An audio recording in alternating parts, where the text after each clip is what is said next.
Kayak penting dari keluarga, ketika ayah merokok, ya kan anak otomatis kayak, mungkin tapi nggak semuanya, mungkin ada yang mikir, oh papa ngerokok tapi saya nggak mau ngerokok, bisa jadi, tapi rata-rata pelajar yang merokok melihat bahwa orang tuanya merokok. Dan masing-masing yang ngerokok dimarahin, kamu nggak boleh ngerokok, repot. Iya. Ini memang sistem pendidikan dalam keluarga juga penting sekali. Begitu. Nah masalahnya ini yang jadi problem yang harus dibangun, yang sebenarnya sudah belasan tahun kemarin ya. Mestinya. Revolusi mental tadi itu, tapi kelihatannya nggak tahu bagaimana hasilnya, bisa diukur nggak ya? Betul. Gitu. Nah sekarang begini, kan ini kan ada masalah soal kesehatan. Betul. Yang diproblemkan kan karena nabrak dengan undang-undang kesehatan juga. Betul. Nah, bagaimana? Apakah undang-undang kesehatan ini mungkin dari pihak event ini menerjemahkannya undang-undang kesehatan ini loh, kaitannya dengan saya harus dapat sponsornya dari rokok ini karena dia lebih besar gitu. Iya betul.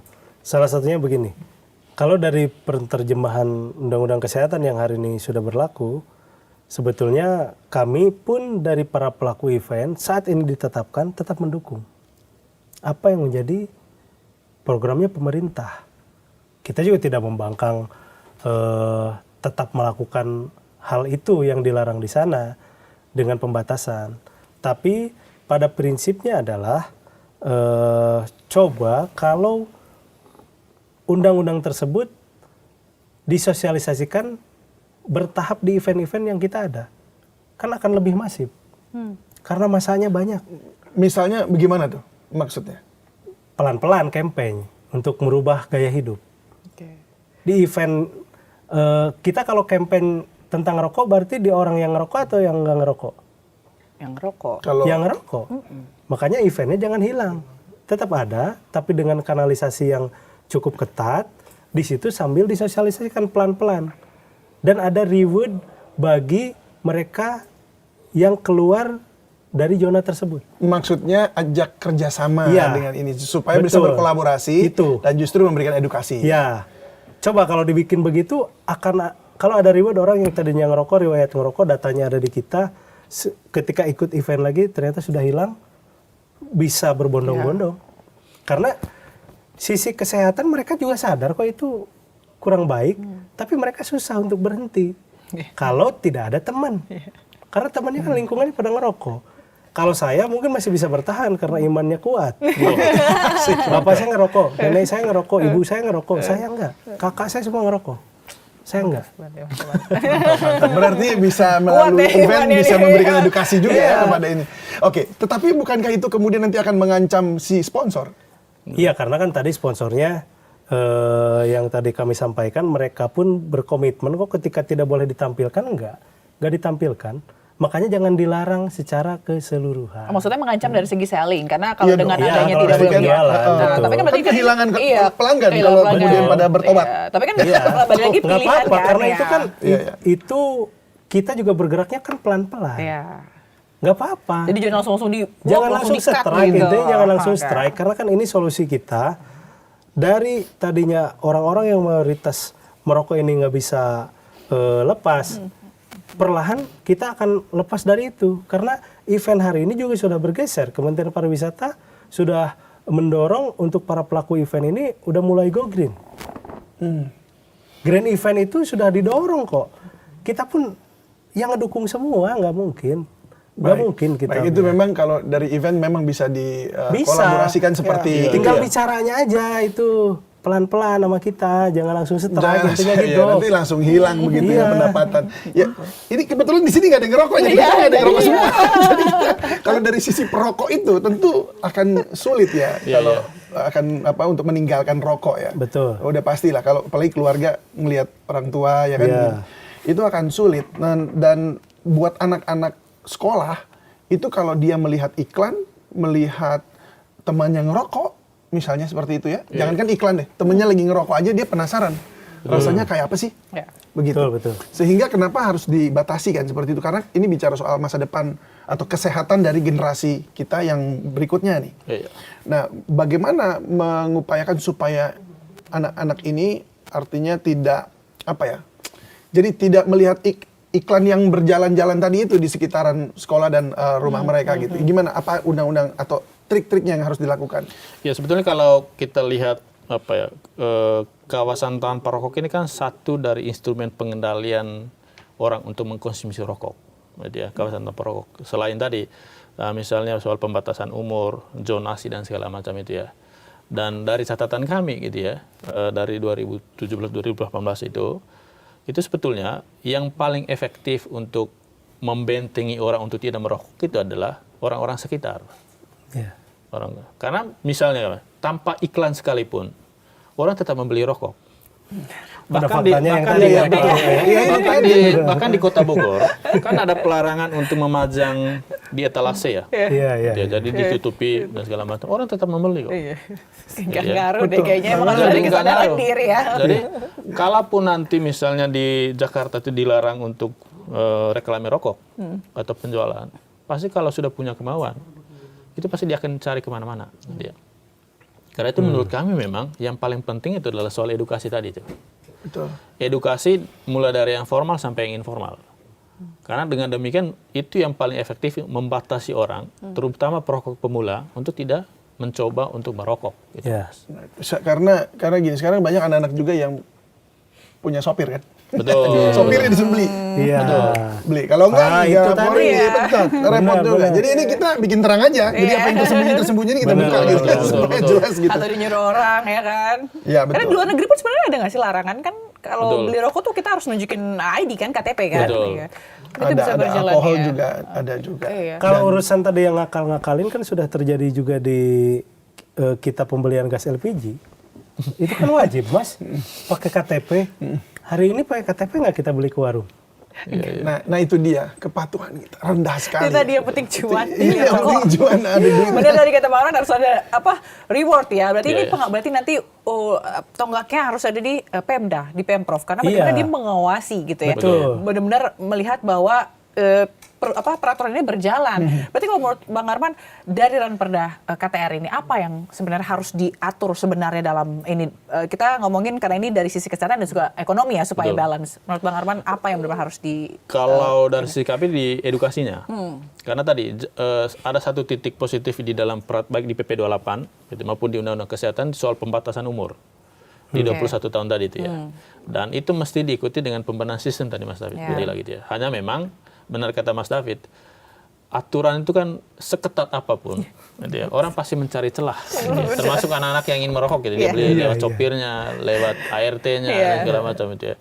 Menurut kami itu perlu diperkuat dengan sanksi, gitu ya. Kalau misalnya kedapatan, misalnya katakanlah itu, diberikan sanksi yang bisa berdampak menimbulkan efek jerak, gitu ya.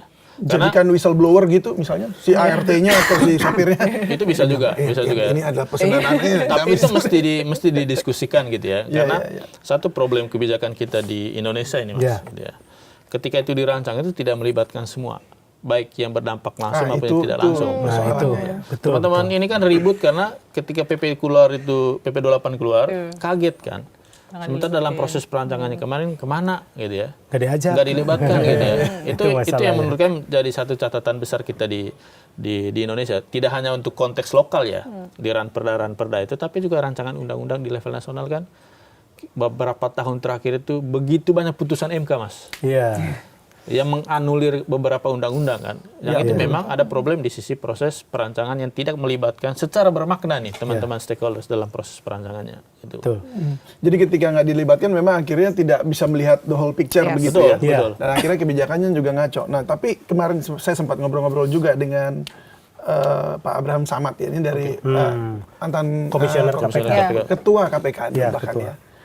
Dia bilang code of conduct daripada KPK itu sendiri sangat ketat sampai dia seperti ada tembok yang nggak bisa dia buat curang itu, nggak bisa buat dia mau melenceng sedikit begitu atau menggunakan kekuasaannya untuk melakukan sesuatu yang melenceng gitu. Nah itu saking ketatnya sampai dia sendiri nggak bisa.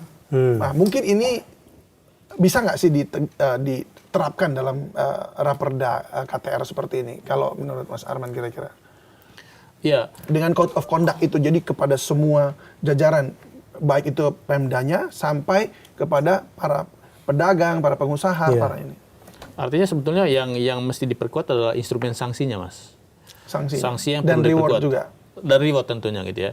Kalau misalnya sanksi itu betul-betul menyentuh kondisi eksistensial dia, misalnya sanksinya itu bisa mengurangi pendapatannya dia atau menimbulkan beban yang cukup besar bagi si para pelaku, itu menurut kami bisa menimbulkan efek jera.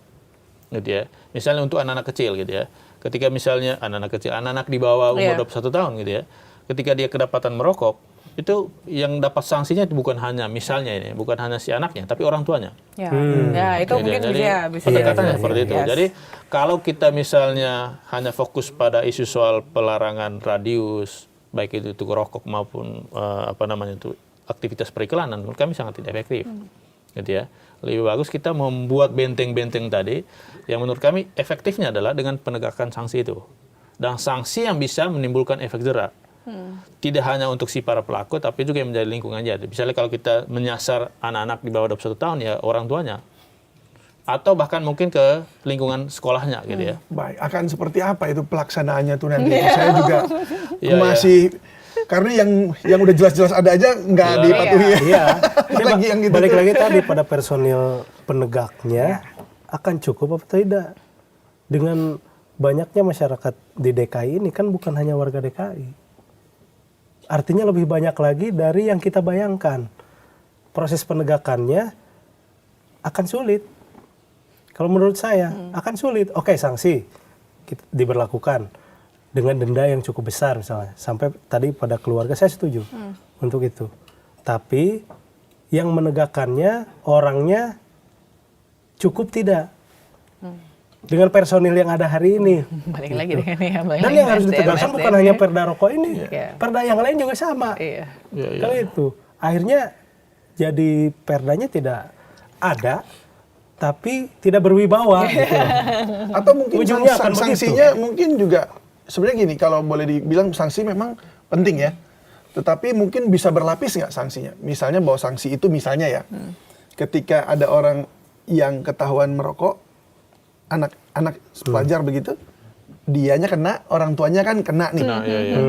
Nah, tapi yang melaporkan atau yang melakukan untuk mengambil sanksi, ketika diambil sanksi pun dendanya itu dia juga dapat reward dari si pemerintah. Ya. Jadi ada yang melapor, yang motor. Jadi masuk di dalam instrumen untuk tunjangan kinerja daerah. kira-kira DKD, begitu. gitu ya. Bisa nggak itu? Bisa.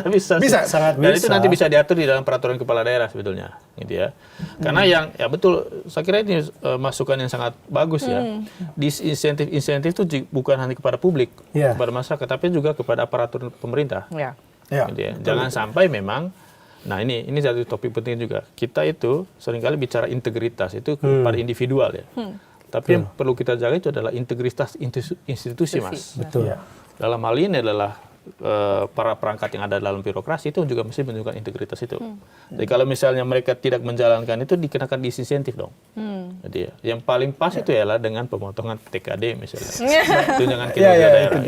Ini sebenarnya oke. Jadi ini bisa ya buat diterapkan juga. Nah, kita berharap ya ini jadi imbang kan. Jadi semuanya dapat diuntungkan juga. Benar-benar. Dan masyarakat juga tetap sehat gitu. Tapi dari sisi ekonominya, UMKM juga tidak rugi dan tidak kehilangan mata pencarian mereka gitu. Apalagi berdampak banget tadi dibilang Bang Evan sampai 1.800 loh bekerja per tahunnya, 200 M ya kerugiannya ya, 200 M ya.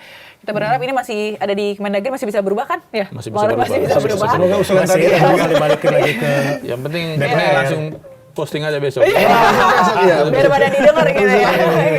Nah, ya kita juga mau umumin juga bahwa kita ternyata sudah 10 juta subscriber. Wah, terima kasih loh buat semuanya yang penonton udah YouTubers. udah setia ya nonton Bikin Terang dan juga medsos kita yang lain. Oke, terima kasih banyak Bang Arman Suparman, Komite Pemantauan Pelaksanaan Otonomi Daerah, dan juga Bang Evan Saiful Rohman, Sekjen DPP Evendot lah. sama-sama. Bersama kita bikin soal ini jadi terang. Bikin terang. Dan semoga terselesaikan ya di Raperda ini. Baik, terima kasih sekali. Sama-sama. Salam sehat selalu ya. Dan semuanya. Sampai jumpa di episode selanjutnya. Bye bye. Thank you.